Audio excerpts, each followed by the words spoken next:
26 फरवरी 2026 को मैंने आप लोगों को प्रेडिक्शन दी थी, जिस दिन चांद ग्रहण की पहली वीडियो लगी थी। और उस वीडियो में मैंने मार्स के ट्रांजिट के बारे में बात की थी और एक छोटी सी पिक्चर आपको मैंने दिखाई थी अंगारक दोष की। अंगारक दोष जब भी कुंडली में एक्टिव होता है तो जो हालात अभी गुजरे हैं, मैंने आपको ये 26 फरवरी को प्रेडिक्ट कर दिए थे। इस वीडियो का लिंक आपको डिस्क्रिप्शन में मिल जाएगा, आप ज़रूर देखिएगा। और इसी वीडियो के आखिर में आपको जेमिनाई एआई जो है उसके प्रूफ्स के साथ मिलेगा कि जितनी भी हमने प्रेडिक्शंस दी थी वो सारी एक्यूरेट गई अल्लाह ताला के फजलो करम से। हमारी कोई औकात नहीं है, हम सिर्फ पैटर्न्स देखते हैं, गैब का इल्म सिर्फ अल्लाह ताला को है। यहाँ पे अब बात आती है कि मार्स अब ट्रांजिट कर रहा है, यानी अंगारक दोष टूट रहा है और 2 अप्रैल को मार्स ट्रांजिट करेगा पाइसिस में। और पाइसिस में पहले से बैठा हुआ है शनि यानी कि सैटर्न। इसके साथ साथ सन बैठा हुआ है और सन 18 डिग्रीज पर होगा जिस वक्त मार्स ट्रांजिट करेगा। इसके अलावा 11 अप्रैल को मरकरी भी ट्रांजिट करके पाइसिस में कंजंक्शन करेगा सैटर्न मार्स के साथ और सन के साथ। अब जैसे मैंने आपको जो वीडियो का हवाला दिया उसमें मैंने मरकरी रेट्रोग्रेड होने की भी बात की थी, तो उसी वीडियो में मैंने ये भी बताया था कि जो मुआहदे होंगे, इंटरनेशनल ट्रीटीज होंगी या डिप्लोमेटिक चैनल्स एक्टिव होंगे वो फेल होते हुए नजर आएंगे, टूटते हुए नजर आएंगे। ये मरकरी की पावर थी, मरकरी रेट्रोग्रेड था। अब मरकरी डायरेक्ट है, पाइसेस में कंजंक्शन कर रहा है। यहाँ पर अब मार्स को हम देखेंगे कि मार्स आपके लिए क्या इम्पैक्ट लेकर आएगा। लेकिन यहाँ पे काफ़ी लोग हमारे पास ऐसे हैं जो वीडियोस तो देखते हैं, उनको समझ नहीं आती कि उनके साथ कुछ सिचुएशंस जो हैं वो मैच कर रही होती हैं, कुछ नहीं कर रही होती। तो उनको उनका मून साइन नहीं पता होता। और मून साइन अगर आपको आपका नहीं पता तो एस्ट्रोलॉजी में आप किसी की भी वीडियोस देखेंगे अपने सन साइन को एरीज काउंट करके, टॉरस काउंट करके, जेमिनाई काउंट करके या कोई भी, तो वो आपके ऊपर रीडिंग पूरी नहीं बैठेगी। तो पूरी रीडिंग समझने के लिए आपको लाजमी पता होना चाहिए कि आपका मून साइन क्या है। और आप किसी भी एस्ट्रोलॉजर की वीडियो देखें तो मून साइन से देखें, ताकि उससे आपको पता चले कि जो करंट हालात चल रहे हैं वो आपके लिए कितने सूटेबल हैं और कितने नेगेटिव हैं, और वही वीडियो आपके ऊपर 110% एक्यूरेट बैठेगी। इसके अलावा अगर आप लोग अपनी कुंडली का डिटेल एनालिसिस करवाना चाहते हैं, जैसे हमने प्रिडिक्शंस दी, इसी तरह से आप हासिल करना चाहते हैं कि आपको कौन सा करियर सूट करेगा, कहाँ पे आपको किस वक्त में आपको डीलिंग्स करनी चाहिए, नहीं करनी चाहिए, बिजनेस के लिए कौन से नाम रखने चाहिए, तो व्हाट्सएप का नंबर आपकी स्क्रीन पर आ रहा होगा, आप मैसेज करके अपना अपॉइंटमेंट बुक करवा सकते हैं। याद रहे कि अपॉइंटमेंट लिमिटेड होते हैं और हमारी फ़ीस अभी हमने डिस्काउंटेड रख दी है, तो जल्द से जल्द अपना अपॉइंटमेंट बुक करवाइए। आइए अब समझते हैं कि आपके बुर्ज पर, आपके ज़ोडिएक पर, आपकी राशि पर क्या इम्पैक्ट आने लगा है मार्स का। तो अगर आपका मून साइन जो है वो लियो है, तो मार्स जो है वो आपके 8th हाउस में ट्रांजिट कर रहा है और 8th हाउस से वो आपके 11th हाउस को, 2nd हाउस को और 3rd हाउस को एक्टिवेट करेगा।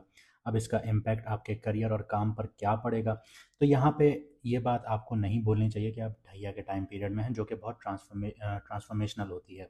तो यहाँ पे आपका काम का जो इन्वायरमेंट है उसमें हिडन प्रेशर डेवलप हो सकता है, और साथ ही साथ अगर आपको किसी काम की रिकग्निशन मिलनी थी तो उसमें थोड़ी सी रुकावट आ सकती है। इसके अलावा ट्रांसफॉर्मेशन और जो स्ट्रेटेजिक मूव्स हैं उनकी एनर्जी यहाँ पे दिखाई देती है, लेकिन यहाँ पे सब्र और प्लानिंग बहुत जो है वो क्रिटिकल रहेगी आप लोगों के लिए। तो आप लोग कोई भी काम कर रहे हैं तो आप लोगों को बहुत सोच समझ के और प्रॉपर रिसर्च के साथ करना होगा। लीडरशिप हो गया और जो डिसीजन मेकिंग हो गई, इन दोनों चीज़ों में आप लोगों को इम्पल्सिव जो एक्शंस हैं वो अवॉइड करने हैं। आगे बात करते हैं आपके फाइनेंसेस की। तो शेयर्ड फाइनेंसेस और जो जॉइंट रिसोर्सेज हैं इनमें अब आप लोगों को टेंशन्स देखने को मिलेंगी, चाहे वो आपका इनहेरिटेंस का ही मामला क्यों ना हो। अनएक्सपेक्टेड एक्सपेंसेस देखने को मिलेंगे, रिस्की इन्वेस्टमेंट्स हो गई या फिर आप लोगों की इम्पल्सिव डिसीजंस हो गई, ये आप लोगों ने फिलहाल अवॉइड करने हैं, कहीं पे भी इन्वेस्टमेंट्स नहीं करनी। लॉन्ग टर्म फाइनेंशियल प्लानिंग और क्लैरिटी जो है वो थोड़ी सी क्रिटिकल हो रही है आप लोगों की। तो आप लोगों ने इन चीज़ों पर जब भी काम करना है, सबसे पहले तो अपनी क्लैरिटी के लिए काम करें, और जो आपकी लॉन्ग टर्म जो आपकी प्लानिंग्स हैं फाइनेंस को लेके, तो उसमें प्रॉपर रिसर्च के साथ काम कीजिए। आगे बात करते हैं आपकी लव और रिलेशनशिप्स की। तो इमोशनल इंटेंसिटी और मिसअंडरस्टैंडिंग्स जो हैं वो इस टाइम पीरियड में हाई होंगी, और जो ट्रस्ट है और जो कम्युनिकेशन है इनमें भी थोड़ी उतार चढ़ाव वाली सिचुएशन रहेगी। तो इम्पल्सिव आर्ग्यूमेंट्स जो हैं वो आप लोगों ने अवॉइड करना है, अपनी कम्युनिकेशन टोन जो है और जो ट्रस्ट है वो आप लोगों ने मेंटेन रखना है। इसके अलावा जो रोमांटिक इंटेंसिटी है वो ज़्यादा देखने को मिलेगी, क्योंकि आपका 8th हाउस एक्टिव है, लेकिन कॉन्फ्लिक्ट्स भी देखने को मिलेंगे।